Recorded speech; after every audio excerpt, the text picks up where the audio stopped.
বিবির সাথে সাক্ষাতের জন্য যখন বাসরে গেল, হঠাৎ করে বিবির দিকে না তাকাইয়া গলার মধ্যে যে হারটা আছে হারের দিকে তাকাইয়া রইল। দামি একটা হার, হীরার হার, হীরাগুলো জল জল জল জল করে অনেক লম্বা সময় ধরিয়া তাকাইয়া রইল। বিবির মনটা খারাপ হয়ে গেল। এলাকার লোকেরা বলল, ছেলেটা বড় পরহেজগার, নেককার ইমাম, ছেলেটা কোরআনে হাফেজ, আমার বিবাহ করেছে। প্রথম মুলাকাতে আমার দিকে না তাকাই আমার হাতটার দিকে তাকায়, এই ছেলেটা বড় লোভী মনে হয় হবে। এই ছেলে আমার হাতটার দিকে নজর দিল, আগে আমার হারের দিকে তাকাইয়া রইল, আমার দিকে তাকায় না। মেয়েটা বুঝতে পাইরা বলে, ও স্বামী আমার, আজকে কিন্তু বাসর। বলে, হ্যাঁ। ও স্বামী, আজকে আপনি আমার দিকে না তাকাইয়া আমার হারের দিকে তাকাইয়া রইলেন, কারণটা আমি বুঝলাম না। এই হাতটা কি আপনার পছন্দ হয়? বলেন না হইলে হাতটা আমি আপনারে দিয়া দিব। এই হারের দিকে বারবার আপনি কেন তাকান আমি বুঝলাম না। কাজী আবু বকর বলে, বিবি, মক্কার জমিনে 3 দিনের ক্ষুধা নিয়ে খাদ্যের জন্য ঘুরতেছিলাম। বিবি রে, ওই মক্কার জমিনে এমন একটা হার আমি পাইছিলাম, হাতটা হুবহু দেখতে এমন। রে বিবি, এক আল্লাহর বান্দা হজ করবার জন্য বাইতুল্লাহ গেল, হাতটা হারাইলো। হাতটা আমি পাইয়া ওই আল্লাহর বান্দারে ফেরত দিয়া দিলাম। ওই আল্লাহর বান্দা পুরস্কার হিসেবে আমার 500 দিনার দিয়েছিল, স্বর্ণের টাকা। ওই টাকা পর্যন্ত আমি তাকে ফেরত দিয়েছিলাম। রে বিবি, লোভে এই হারের দিকে আমি তাকাই নাই, এই হারের প্রতি বিন্দু পরিমাণ আমার লোভ নাই। যদি লোভ থাকতো, মক্কার জমিনে হাটটা পাইছিলাম, ওই দিনই হাটটা বিক্রি করিয়া কোটি কোটি টাকার মালিক হইতে পারতাম। 3 দিনের ক্ষুধা নিয়ে ও হার আমি লুকাই নাই, হার ফিরাইয়া দিছিলাম। ওই যে আল্লাহর বান্দা হার পাওয়ার পরে আমার যে হাদিয়া দিছিল 500 দিনার, ওইটাও আমি নেই নাই। রে বিবি, তুমি সন্দেহ করিও না, হারের দিকে আমি লোভ করিয়া তাকাই নাই। আমার চিন্তা হলো, মক্কার জমিনে এমন একটা হার আমি পাইছিলাম, হুবহু মিল এমন হার তোমার গলায় কেমনে আসলো? এমন হার কেমনে মিলে গেল আমি বুঝলাম না। এমন কি মিলতে পারে রে, আমার ব্রেনে ধরতেছে না।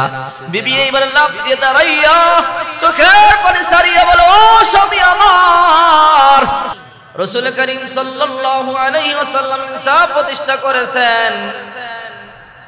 মায়ের যখন জন্মের পরে মায়ের দুধ পান করেছেন, তখন আল্লাহর পয়গম্বর ইনসাফ প্রতিষ্ঠা করেছেন। হালিমাতুস সাদিয়া রাদিয়াল্লাহু তাআলা আনহা যখন নবীজি বড় হইলেন, জিজ্ঞাসা করলো, বাবা মুহাম্মদ, তুমি যখন আমার দুধ পান করতা, এক স্তরের দুধ পান করতা, সব সময়টা স্তরের দুধ তুমি পান করতা, বাম স্তরের দুধ তুমি পান করো নাই বাবা, কেন? যতই চেষ্টা করেছি বাম স্তরে তোমার মুখ লাগাইতে পারি নাই। বাবা মুহাম্মদ, তুমি এমনটি কেন করলা আমারে বলো। সেই ছোট্টবেলায় তুমি এত কিছু কেমনে বুঝো? তুমি কেন এই কাজ করলা? এক স্তরের দুধ পান করেছো, দ্বিতীয় স্তরের দুধ তুমি পান করো নাই। রহমাতুল লিল আলামিন বলে, মা আমি ইনসাফ প্রতিষ্ঠা করেছি। সুবহানাল্লাহ বলে, কি ইনসাফ? বলে, মা আমি জানি আমার একটা দুধ ভাই আব্দুল্লাহ আছে, আমার দুধ ভাইয়েরও দুধের প্রয়োজন আছে। যদি আমি 2 স্তরের দুধ পান করি, আব্দুল্লাহ দুধ পাবে না রে মা। এই জন্য আমি 1 স্তরের দুধ পান করিয়া দ্বিতীয় স্তনটা আমার ভাই আব্দুল্লাহর জন্য রেখে দিয়েছি, যেন আমি সামনে দুধ পান করার প্রয়োজন মনে করেছি, যেন আব্দুল্লাহ দুধ পান করতে পারে। চিন্তা করছেন রাসূলুল্লাহ দুলনাতে ছোট্ট কালে তখন রাসূলুল্লাহ ইনসাফ প্রতিষ্ঠা করছে। যারা রমজান মাসে রোজা রাখে ইনসাফ প্রতিষ্ঠা করতে পারে। রাসূলুল্লাহ বদরের ময়দানে যুদ্ধের প্রস্তুতি চলতেছে, রমজান মাস 17ই রমজান। রাসূল করিম সাল্লাল্লাহু আলাইহি ওয়াসাল্লাম দেখলেন সাহাবীরা এলোমেলো, আল্লাহর হাবিব কাতার সোজা করাইতেছেন। হঠাৎ করে একজন সাহাবী কাতারের বাইরে চলে গেল। আল্লাহর হাবিব লাঠি দিয়ে তার পেটের মধ্যে একটু আঘাত করে বললেন, সাহাবী তুমি লাইনে চলে আসো। ও সাহাবী, কেন তুমি লাইন থেকে বের হয়ে গেলা? ওই সাহাবী আল্লাহর হাবিবের লাঠির আঘাত খাওয়ার পরে বলে, নবী আপনি যে আমার পেটের মধ্যে আঘাত করেছেন, আমি ব্যথা পাইলাম। ওই বদরের ময়দানে, যুদ্ধের ময়দানে 17ই রমজান, ওই সময় সাহাবী বলে, পয়গম্বর আপনি আমার পেটের মধ্যে লাঠি দিয়ে আঘাত করেছেন, ব্যথা পাইলাম। রাসূল করিম সাল্লাল্লাহু আলাইহি ওয়াসাল্লাম বলে, তাই নাকি? বলে হ্যাঁ। আল্লাহর হাবিব নিজের জামাটা খুলে ফেললেন, লাঠি সাহাবীর হাতের মধ্যে দিয়া বলল, রে সাহাবী, আমি তোমাকে যেমনি ভাবে আঘাত করেছি অমনি ভাবে আঘাত করো। কাল কিয়ামতের ময়দানে আল্লাহর দরবারে আমার বিরুদ্ধে বিচার দায়ের করবা না। আমি তোমাকে আঘাত করেছি দুনিয়াতে প্রতিশোধরা নিয়ে নাও, ইনসাফ প্রতিষ্ঠা করবার জন্য আমি এসেছি। ওই সাহাবী হাতের লাঠিটা নিয়া আঘাত না করিয়া পয়গম্বরের বুকের সাথে বুকটা মিলাইয়া দিল। রাসূল করিম সাল্লাল্লাহু আলাইহি ওয়াসাল্লাম বলে, কি রে সাহাবী, আঘাত না করিয়া বুকের সাথে বুকটা কেন মিলাইলা? ও রাহমাতুল লিল আলামিন, আমার বিশ্বাস জীবনে তেমন নেক আমল তো করতে পারি নাই, কিছুক্ষণ পর যুদ্ধ শুরু হবে, বাঁচি না মরি সেই কথা আমি বলতে পারি না গো নবী। আমি কি পয়সা গাজী হই নাকি শহীদ হয়ে যায় বলতে পারি না। আপনার চামড়ার সাথে আমার চামড়াটা একটু লাগায়া নিলাম। আমার বিশ্বাস গো, কিয়ামতের ময়দানে রহমাতুল লিল আলামিনের বুকের সাথে বুক লাগানো বুককে আল্লাহ তাআলা কোনোদিন জাহান্নামে দিতে পারে না। আল্লাহু আকবার। চিন্তা করে দেখেন, রাসূলুল্লাহ যুদ্ধের ময়দানেও ইনসাফ প্রতিষ্ঠা করেছে। এই জন্য আল্লাহ পাক বলেন, ইয়া আইয়ুহাল্লাযীনা আমানু কুতিবা আলাইকুমুস সিয়াম কামা কুতিবা আলাল্লাযীনা মিন ক্বাবলিকুম লাআল্লাকুম তাত্তাকুন। এই রমজান মাসে রোজা দিলাম তোমাদেরকে মুত্তাকি হওয়ার জন্য, তাকওয়া অবলম্বন করবার জন্য, পরহেজগার হওয়ার জন্য। আজকে এক বেলা ক্ষুধার যন্ত্রণায় আপনি ঈমান নষ্ট করে ফেললেন, আপনার রোজা ভঙ্গ করে ফেললেন। এক বেলা না খাওয়ার জন্য আপনি রোজা রাখতে পারলেন না। আল্লাহর সামনে কেমনে মুখ দেখাবেন? আল্লাহ তাআলা বলে, ক্ষুধার যন্ত্রণা বড় কষ্টের যন্ত্রণা। নামাজ আদায় করো, এই ইবাদতটা মানুষে দেখে। হজ করো, এই আমলটা মানুষে দেখে।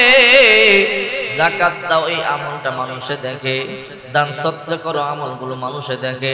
কিন্তু রমজান মাসের রোজাটা আল্লাহ ছাড়া কেউ দেখে না, ঠিক কিনা জোরে বলেন? কেউ কি রোজা ভাঙছেন না রাখছেন আল্লাহ ছাড়া কেউ জানে না। দরজা বন্ধ করে এক গ্লাস পানি পান করলো, আল্লাহ তাআলা ছাড়া কেউ দেখবে না, কেউ জানবে না। এই জন্যই আল্লাহ পাক রব্বুল আলামিন বলে, গোলাম, এক বেলা না খাওয়ার জন্য তুমি রোজা ভাঙছো, আমি আল্লাহর সামনে কেমনে মুখ দেখাবা? আর মক্কার জমিনে কাজী আবু বকর, চিন্তা করে দেখেন কেমন আল্লাহর বান্দা ছিল। 3 দিন দুনিয়া তার পেটের মধ্যে কোনো খাবার নাই। কাজী আবু বকরের বাড়ি হলো মক্কার জমিনে, কাবার পাশে তার বাড়ি। অথচ কাজী আবু বকর 3 দিন দুনিয়া রোজা, ইফতার করবার জন্য পানি পর্যন্ত, শুধু পানি ছাড়া কোনো খাবার নাই। মক্কার জমিনে কাজী আবু বকর কেমন তাকওয়াওয়ালা যুবক, হাফেজ কোরআন যুবক, আলেম যুবক, মক্কার জমিনে খাদ্যের তালাশে ঘুরতেছে 3 দিন পর্যন্ত অনাহার, তারপরও কিন্তু ঈমান নষ্ট করে না। কাজী আবু বকর 3 দিন ক্ষুধা নিয়ে মক্কার জমিনে ঘুরতেছে। হঠাৎ করে মক্কার জমিনে তাকাইয়া দেখে কাবা ঘরের সামনে একটা থলে দেখা যায়, একটা সুন্দর থলে, সুন্দর লাল টকটকে একটা থলে দেখা যায়। কাজী আবু বকর মনে মনে ভাবলেন, বড় দামি থলে দেখা যায়, মনে হয় থলের মধ্যে কোনো সম্পদ থাকতে পারে। কাজী আবু বকর থলেটা হাতে নিছে, রেশমি কাপড়ের থলে হাতের মধ্যে নিয়ে যখন থলেটা খুললো, খুইলা তাকাইয়া দেখে থলের মধ্যে একটা দামি হার দেখা যায়, হীরার হার, অনেক দামি হার, কোটি কোটি টাকার হার। আবু বকর 3 দিনের ক্ষুধার্ত যুবক, একটা টাকা নাই কিছু খাবার কিনে খাওয়ার জন্য। ওই অবস্থায় যদি একটা দামি হীরার হার পায়, আমাদের অবস্থাটা কি হইতো? লুকাইয়া ফেলতাম, ঠিক কিনা জোরে বলেন? আমরা লুকাইতাম, বিক্রি করব, লক্ষ লক্ষ কোটি টাকা পাবো।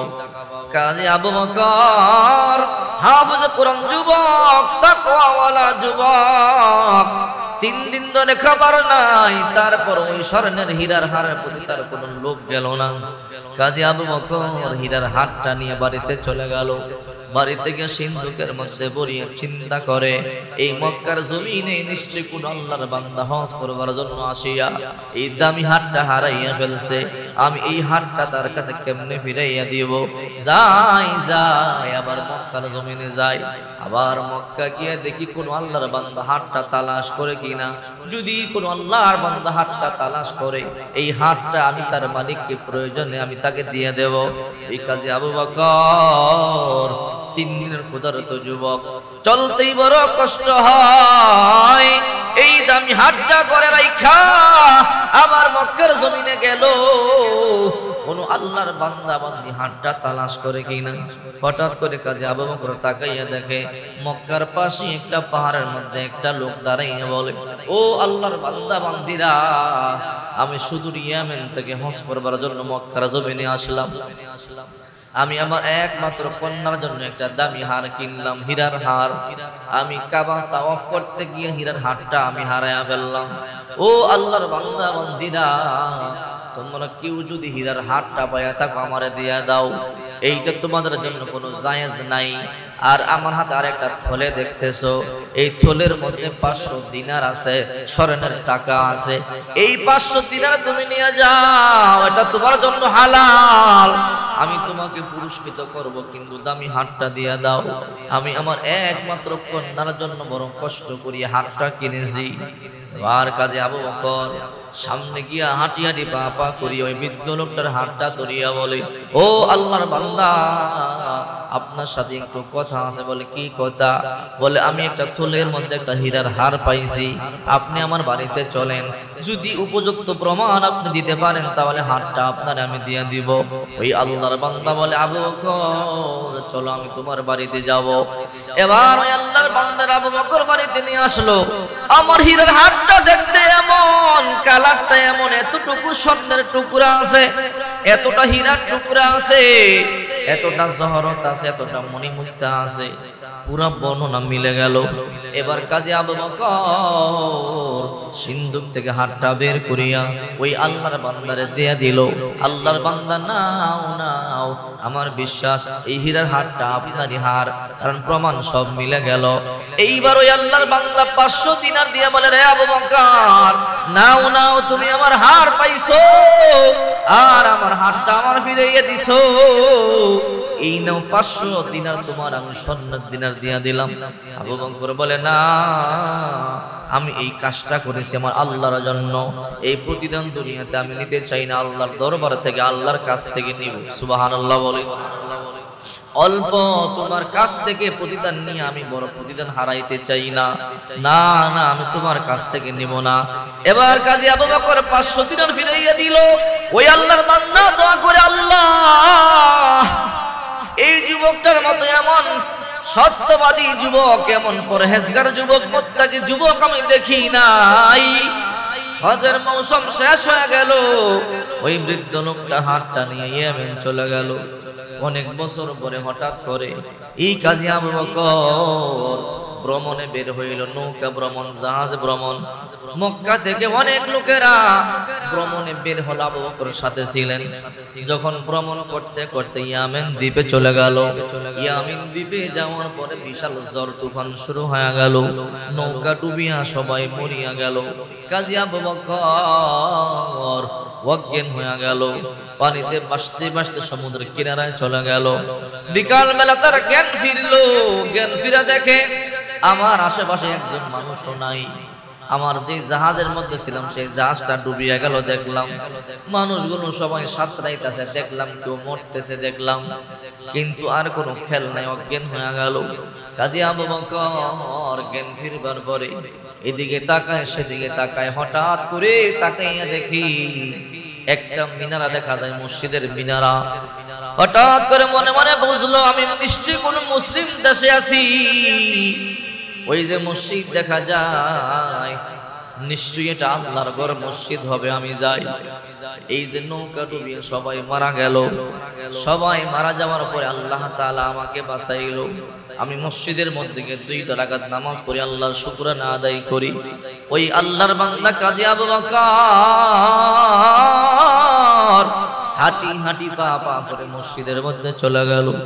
নামাজের মধ্যে দাঁড়িয়ে কোরআন তেলাওয়াত শুরু করে দিল। শুকরানা নামাজ এত জোরে জোরে কোরআন তেলাওয়াত করতেছে। ইয়েমেনের লোকেরা মনে মনে চিন্তা করে, কি রে, বহুদিন হইল আমাদের ইমাম সাহেব মারা গেল, এত সুন্দর করে আবার কে কোরআন তেলাওয়াত করে? আমাদের এলাকার মধ্যে এমন মানুষ নাই যেমন সুন্দর করে কোরআন তেলাওয়াত করতে পারে। মক্কার যুবক সুমিষ্ট বসে কোরআন তেলাওয়াতকারী নামাজে দাঁড়িয়ে কোরআন তেলাওয়াত শুরু করে দিল। আল্লাহর বান্দা কোরআন তেলাওয়াত করে শত শত মানুষ পিছন দিক দিয়ে বের দিয়া দলল। নামাজ শেষ করে কাজী আবু বকর তাকাইয়া দেখে পিছনে শত শত মানুষ। তোমরা কেন আসছো? ও যুবক, তুমি তো পরিচিত, তোমাকে আমরা চিনি না। তোমার বাড়ি কই, তোমার ঘর কই তা তো আমরা জানি না। যুবক রে, এত সুন্দর করে কোরআন তেলাওয়াত আমাদের ইয়েমেন দেশে তো কেউ করতে পারে না। তোমার বাড়ি কই, এখানে কেমনে আসলে আমাদেরকে বলো। ওই যুবক বলে, আল্লাহর বান্দা বান্দিরা, আমার বাড়ি সেই মক্কা নগরীতে, যে মক্কা নগরীতে রাহমাতুল লিল আলামিন আসছিলেন। সুবহানাল্লাহ বলে। যেই মক্কার জমিনে বাইতুল্লাহ, যেই মক্কার জমিনে সাফা মারওয়া রয়েছে, যেই মক্কার জমিনে জমজম কূপ রয়েছে, সেই মক্কাতে আমার বাড়ি, কেমনে এখানে আসলা? বলে, আমরা সফরে বের হয়েছিলাম, ইয়ামেন দ্বীপে জ্বর শুরু হয়ে গেল। জ্বরের কবলে পড়ি আমাদের জাহাজটা ডুবিয়া যায়, সবাই মরে যায়। আমি বাঁচতে বাঁচতে তোমাদের সেই কিনারার মধ্যে চলে আসলাম। আমার জ্ঞান ফিরে গেল। জ্ঞান ফিরে দেখি একটা গম্বুজ দেখা যায়, মসজিদ মনে হয়। এই জন্য মসজিদের মধ্যে ঈশাকে কোরআন তেলাওয়াত করতেছি, মসজিদের মধ্যে ঈশা শুকরানা নামাজ আদায় করতেছি। আল্লাহ আমারে বাঁচাইলো। ইয়েমেনের লোকেরা, আমারে তুমি আসো নাই, তোমারে আল্লাহ তাআলা আমাদের জন্য নিয়ামত বানাই আমাদের কাছে তোমারে পাঠাইছে। আল্লাহু আকবার বলে। বলে, হে আল্লাহর বান্দা, তুমি মনে হয় হাফেজ? বলে, আমি হাফেজে কোরআন। বলে, তাহলে তোমাকে আমরা ছাড়বো না। রাসূল করিম সাল্লাল্লাহু আলাইহি ওয়াসাল্লামকে মদিনার লোকেরা যেমনি মুহাব্বত করেছে, যেমনি ভালোবেসেছে, আমরা তোমাকে এমনি মুহাব্বত করব, অমনি ভালোবাসবো। তুমি আমাদের ইয়েমেনে থাকিয়া যাও। আমাদের এই মসজিদের ইমাম সাহেব কিছুদিন আগে ইন্তেকাল করেছে, আমরা যোগ্য একটা ইমাম সাহেব পাইতেছি না। তুমি আমাদের মসজিদের মধ্যে ইমামতি করো, আর আমাদেরকে কোরআনের তালিম দাও, কোরআন শেখাও। কাজী আবু বকর রাজি হয়ে গেল। আমি এই ইয়েমেনে থাকবো, কোরআন তেলাওয়াত শিখাবো, ইমামতি করব। ইমামতি করতেছেন যখন কিছু মাস, কিছু বছর চলে গেল। এলাকার মুরব্বীরা বলে, তুমি যুবক মানুষ, মক্কায় তুমি বিয়ে করছো? বলে, না, বিয়ে করি নাই। আমরা ইয়েমেনে তোমার জন্য একটা পাত্রী দেখবো, আমরা তোমার বিয়ে করাইব। আবু বকর মনে মনে চিন্তা করে, তাহলে তো ভালোই হয়, বিয়েরও প্রয়োজন। এবার প্রস্তাব দিল, আবু বকর, কিছুদিন আগে যে এই মসজিদের ইমাম সাহেব ছিল, ওই ইমাম সাহেব ইন্তেকাল করলো। ওই ইমাম সাহেব বড় ধনী মানুষ ছিল, তার একটা মাত্র কন্যা সন্তান দুনিয়াতে আছে, আর কেউ নাই। ওই কন্যা সন্তানটা অনেক সুন্দরী এবং অনেক আমলওয়ালা, আবেদা জাহেদা সলেহা, এমন একটা মাইয়া এই ইয়েমেন দেশে নাই। আমরা তার জন্য কোনো পাত্রী পাইতেছিলাম না, তার জন্য যোগ্য কোনো পাত্র আমরা পাইতেছিলাম না। রে আবু বকর, তার সাথে তোমার কুফু মিলে গেল। সে যেমন নেককার তুমিও নেককার, সে যেমন সুন্দর তুমিও সুন্দর। ও আবু বকর, আমাদের ইমাম সাহেবের কন্যাকে তোমার সাথে বিয়ে দিতে চাই। আবু বকর বলল, আপনারা যা মনে করেন তাই হয়ে যাবে, কোনো আপত্তি নাই। বিয়েটা হয়ে গেল। বিয়ে হয়ে যাওয়ার পরে কাজী আবু বকর বিবির সাথে সাক্ষাতের জন্য যখন বাসরে গেল, হঠাৎ করে বিবির দিকে না তাকাইয়া গলার মধ্যে যে হারটা আছে, হারের দিকে তাকাইয়া রইল। দামি একটা হার, হীরার হার, হীরাগুলো জল জল জল জল করে অনেক লম্বা সময় ধরিয়া তাকাইয়া রইল। বিবির মনটা খারাপ হয়ে গেল। এলাকার লোকেরা বলল, ছেলেটা বড় পরহেজগার, নেককার ইমাম, ছেলেটা কোরআনে হাফেজ, আমার বিবাহ করেছে। প্রথম মুলাকাতে আমার দিকে না তাকাই, আমার হাতটার দিকে তাকায়। এই ছেলেটা বড় লোভী মনে হয় হবে। এই ছেলে আমার হাতটার দিকে নজর দিল। আগে আমার হারের দিকে তাকাইয়া রইল, আমার দিকে তাকায় না। মেয়েটা বুঝতে পাইরা বলে, ও স্বামী আমার, আজকে কিন্তু বাসর। বলে, হ্যাঁ। ও স্বামী, আজকে আপনি আমার দিকে না তাকাইয়া আমার হারের দিকে তাকাইয়া রইলেন, কারণটা আমি বুঝলাম না। এই হারটা কি আপনার পছন্দ হয়? বলেন, না হইলে হারটা আমি আপনারে দিয়া দিব। এই হারের দিকে বারবার আপনি কেন তাকান আমি বুঝলাম না। কাজী আবু বকর বলে, বিবি, মক্কার জমিনে 3 দিনের ক্ষুধা নিয়ে খাদ্যের জন্য ঘুরতেছিলাম। বিবি রে, ওই মক্কার জমিনে এমন একটা হার আমি পাইছিলাম, হাতটা হুবহু দেখতে এমন। রে বিবি, এক আল্লাহর বান্দা হজ করবার জন্য বাইতুল্লাহ গেল, হাতটা হারাইলো। হাতটা আমি পাইয়া ওই আল্লাহর বান্দারে ফেরত দিয়া দিলাম। ওই আল্লাহর বান্দা পুরস্কার হিসেবে আমার 500 দিনার দিয়েছিল, স্বর্ণের টাকা। ওই টাকা পর্যন্ত আমি তাকে ফেরত দিয়েছিলাম। রে বিবি, লোভে এই হারের দিকে আমি তাকাই নাই। এই হারের প্রতি বিন্দু পরিমাণ আমার লোভ নাই। যদি লোভ থাকতো, মক্কার জমিনে হাটটা পাইছিলাম, ওই দিনই হাটটা বিক্রি করিয়া কোটি কোটি টাকার মালিক হইতে পারতাম। 3 দিনের ক্ষুধা নিয়ে ও হার আমি লুকাই নাই, হার ফিরাইয়া দিছিলাম। ওই যে আল্লাহর বান্দা হার পাওয়ার পরে আমার যে হাদিয়া দিছিল 500 দিনার, ওইটাও আমি নেই নাই। রে বিবি, তুমি সন্দেহ করিও না, হারের দিকে আমি লোভ করিয়া তাকাই নাই। আমার চিন্তা হলো, মক্কার জমিনে এমন একটা হার আমি পাইছিলাম, হুবহু মিল এমন হার তোমার গলায় কেমনে আসলো? এমন হার কেমনে মিলে গেল আমি বুঝলাম না। এমন কি মিলতে পারে রে, আমার ব্রেনে ধরতেছে না। বিবি এইবার লাফ দিয়ে দাঁড়াইয়া চোখের পানি সারিয়া বলো, ও স্বামী আমার, আব্বা ইন্তেকালের পূর্বে বুঝি বারবার আপনার কথাই বলে গেছিল, মারে আমার মৃত্যুর সময় যদি মক্কার জমিনের আবু বকরের মতো একটা পাত্রের হাতে করে দিয়া যাইতে পারতাম, তাহলে আমি মইন কবরের মধ্যে আমি শান্তি পাইতাম। আমি জিজ্ঞাসা করলাম, আব্বা, মক্কার জমিনের আবু বকর আবার কি এমন আমল করলো? ও মা, এমন সুন্দর যুবক 3 দিন ক্ষুধা নিয়ে মক্কার জমিনে ঘুরে এই হাতটা আমি হারাইয়া ফেলছিলাম। মা, আমি মক্কার জমিনে পাহাড়ে দাঁড়াইয়া এলান করলাম, তোমরা আমার হাতটা পাইলে আমার দিয়া দাও, আমি 500 দিনার তোমাদেরকে হাদিয়া দেব। হে মা, ওই মক্কার জমিনে আবু বকর নামে একটা যুবক আছে। ওই যুবক দেখতে বড় সুন্দর, হাফেজ কোরআন যুবক, আলেম যুবক। ওই যুবক এই হাতটা পাইয়া আমার দিয়া দিল, আমি 500 দিনার হাদিয়া দিলাম, সেইটা ফিরাইয়া দিয়া বলে, দুনিয়াতে প্রতিদান চাই না, আল্লাহর দরবার থেকে প্রতিদান নেব। রে রে মা, এমন একটা যুবক এই দুনিয়ার মধ্যে আমি দেখি নাই।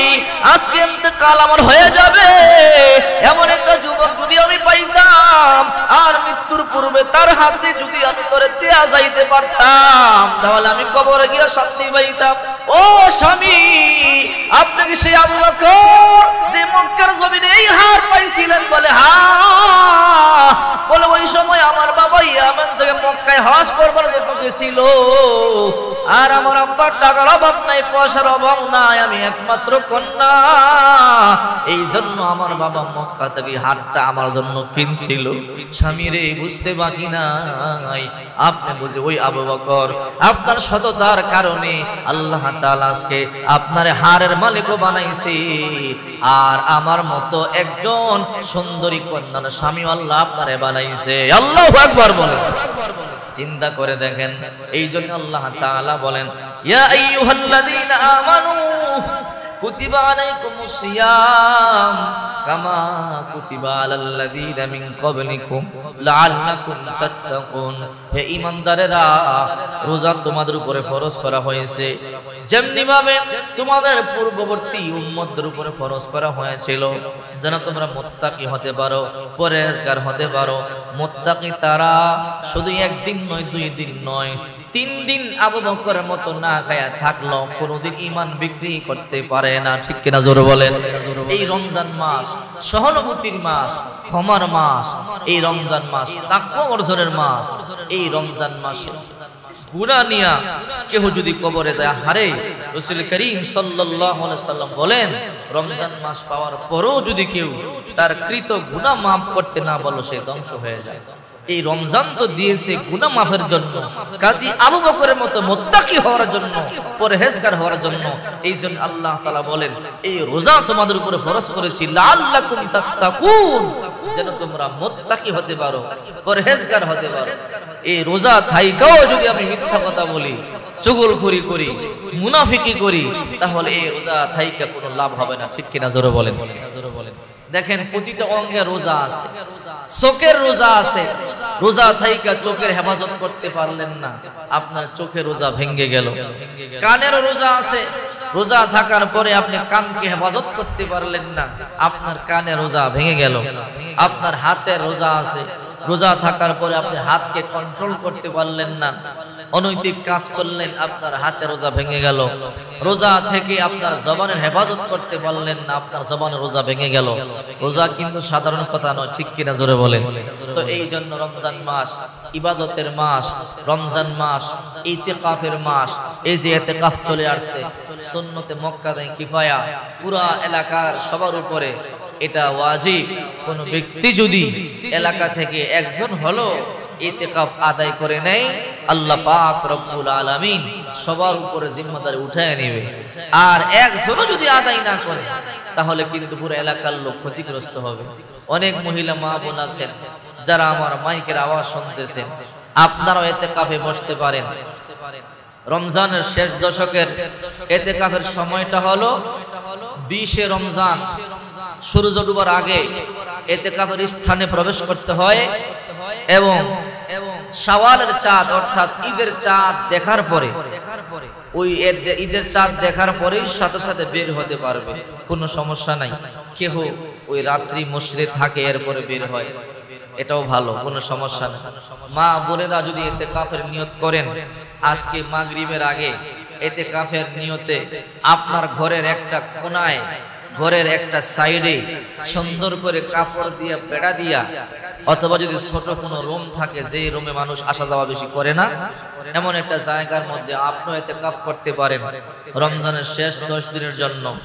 মহিলা মা বোনদের মধ্যে যারা ইতিকাফ করতে চান, আজকে মাগরিবের আগেই ইতিকাফের জায়গায় রেডি হয়ে ইতিকাফের নিয়তে বসে যেতে হবে। এখানে বসে সারা দিন জিকির আজগার করবেন, কোরআন তেলাওয়াত করবেন, নামাজ পড়বেন। হ্যাঁ, টুকটাক ঘরের প্রয়োজনীয়, নিজের বেশি না, নিজের প্রয়োজনীয় হালকা পাতলা কিছু কাজ আপনি সারতে পারবেন। নিজের গোসল আছে, নিজের কাপড়টা মানে একটু ধৌত করতে হবে, অথবা নিজের খাবারটা একটু নিয়ে আসতে হবে, এতটুকুন কাজ আপনি করতে পারবেন।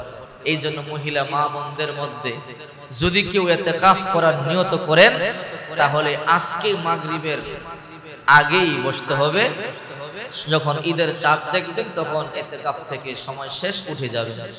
আর আমাদের পুরুষ ভাইয়েরা যারা ইতিকাফ করবেন, আজকে 20 রমজান, আজকে মাগরিবের আগে মসজিদে প্রবেশ করতে হবে। কেউ যদি মাগরিবের পরে প্রবেশ করে, তাহলে তার রমজানের শেষ দশকের ইতিকাফ আদায় হবে না। এমনি ইতিকাফ হবে, কিন্তু শেষ দশকের যে ইতিকাফ সুন্নতে মুআক্কাদা কিফায়া, ওই ইতিকাফটা আদায় হবে না। এই জন্য যারাই আজকে ইতিকাফ করার নিয়ত করেছেন, মাগরিবের আগে মসজিদে চলে আসবেন। আর ইতিকাফ অত্যন্ত ফজিলতপূর্ণ একটি কাজ। যাদের সময় আছে, যাদের সুযোগ আছে, যারা বেশি ব্যস্ত নয়, আপনারা নিয়ত করতে পারেন। যুবক ভাইয়েরাও নিয়ত করতে পারেন, কারণ রাসূলুল্লাহ বলেছেন একদিন ইতিকাফের এত ফজিলত। ইবনে আব্বাস রাদিয়াল্লাহু তাআলা বলেন, একদিন কেউ যদি ইতিকাফ করে, তার কাছ থেকে জাহান্নাম 3 খন্দক দূরে চলে যায়। সুবহানাল্লাহ। 3 খন্দক, এক খন্দক জমিন থেকে আসমান পর্যন্ত জায়গা সমান, এক খন্দক। একদিন যদি কেউ ইতিকাফ করে, এমন 3 খন্দক দূরে চলে যায়। সুবহানাল্লাহ বলে। আর যারা ইতিকাফ করে তারা আল্লাহর মেহমান হয়ে যায়। আর যদি রমজানের শেষ 10 দিন করে, এমন 30 খন্দক দূরে জাহান্নাম চলে যায়। হাদিস শরীফের মধ্যে আমার রাসূল বলেন, কোন ব্যক্তি যদি ইতিকাফ করে, সে আল্লাহর বাড়ির মেহমান হয়। সুবহানাল্লাহ বলে। আল্লাহর ঘরের মেহমান। আর এই মেহমান যখন তার সময় শেষ করে ইতিকাফ শেষ করে শাওয়ালের চাঁদ দেখে ঘরে ফিরবে, আল্লাহ তাআলা তার সব গুনাহগুলোকে মাফ করে দেবে।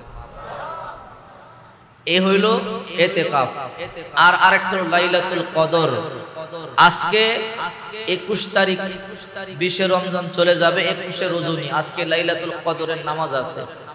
মহিলা মা বোন যারা, রাসূল করিম সাল্লাল্লাহু আলাইহি সাল্লাম বলেছেন রমজানের শেষ দশকের বেজর রাত্রিগুলোতে তোমরা লাইলাতুল কদর তালাশ করো। তো রমজানের শেষ দশকের বেজর রাত 21, 23, 25, 27, 29, আজকে হলো 21 তারিখের রাত।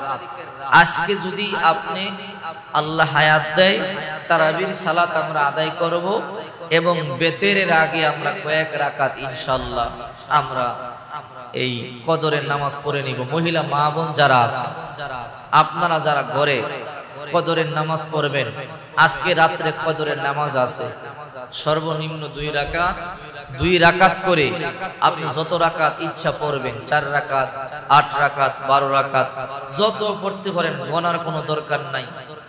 তবে কমপক্ষে 4 রাকাত পড়বেন।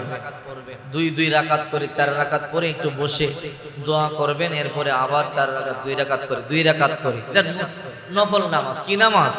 অনেকে বলে হুজুর কদরের নামাজের নিয়ত তো জানি না। কদরের জন্য স্পেশাল কোনো নিয়ত নাই। আমি 2 রাকাত নফল আদায় করে, নফল নামাজ আদায় করিতেছি, আল্লাহু আকবার, মনে থাকবে? 2 রাকাত নফল নামাজ আদায় করিতেছি। রাত দামি, কদরের রাত্রিটা দামি। এই রাত্রে যেই ইবাদত করে ওই ইবাদতটা দামি হয়। মূলত ওই রাত্রির জন্য আলাদা নিয়ত নাই, ওই রাত্রির জন্য আলাদা নামাজের নিয়ত নাই। আপনি ওই রাত্রিতে যদি সুন্নত নামাজ পড়েন, নফল নামাজ পড়েন, কোরআন তেলাওয়াত করেন, ওই ইবাদতগুলো দামি হয়ে যায়।